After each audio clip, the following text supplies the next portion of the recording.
floor, if you will please swallow me now, I promise to dedicate myself to feeding the homeless for the rest of my miserable life.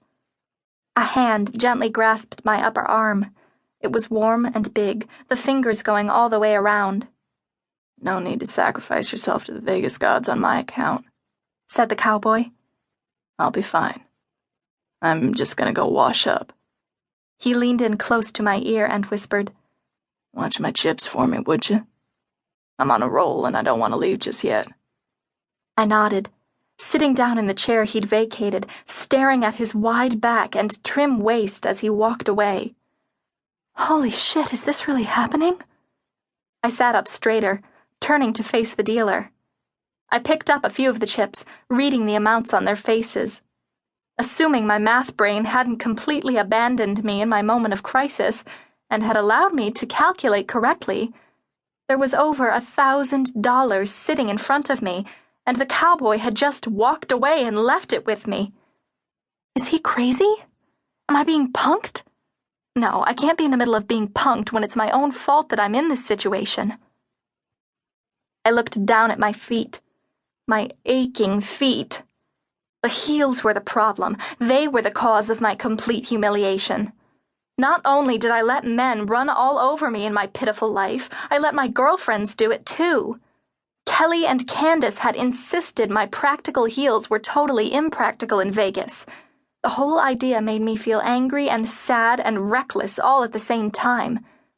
I reached down and pulled the torture devices off, letting them drop to the floor beneath the stool. Ha! Let that be a lesson to you, Kelly. I'm leaving them here. I will not wear heels that hurt my feet ever again. This is the new Andie taking over.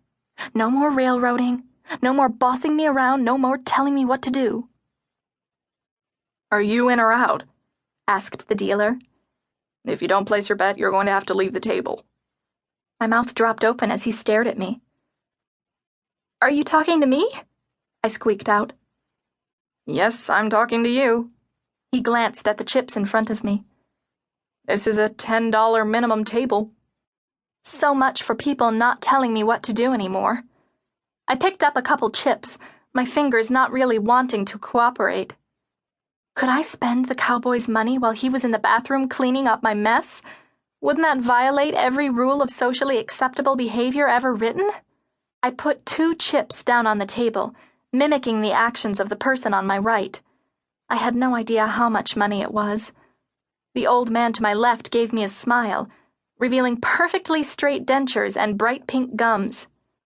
You ever played blackjack before? He asked. No, never. I should have been scared out of my wits, probably. Gambling wasn't my thing, and spending other people's money felt 10 times wrong. But something about being here in this neon glitzy place, my shoes off and my boobs pushed up to my neck, made me feel bold. Daring. Ready to grab the world by the balls and make it beg for mercy. Rawr. Just get as close to 21 as you can without going over, he instructed. Sounds easy, I said, picking up my first card. I showed it to him. Is this a good one?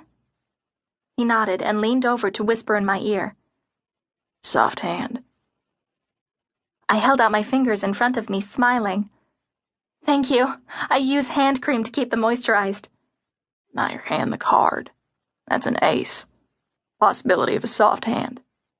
It's worth either 1 or 11. You can decide which. If you get a 10 or higher, any of the face cards you win. You get a return of 150% on your bet. He glanced at the table. You put down $200, so that could net you $300. I stopped breathing for a few seconds as the blood drained out of my face. My voice came out an octave higher than usual. I just bet $200? He chuckled, flashing me more of the dentures. That you did. I looked around the casino, hoping the cowboy wouldn't come back and see the huge pile of money I was playing with. Why didn't I look at the chips more closely? Why didn't I check?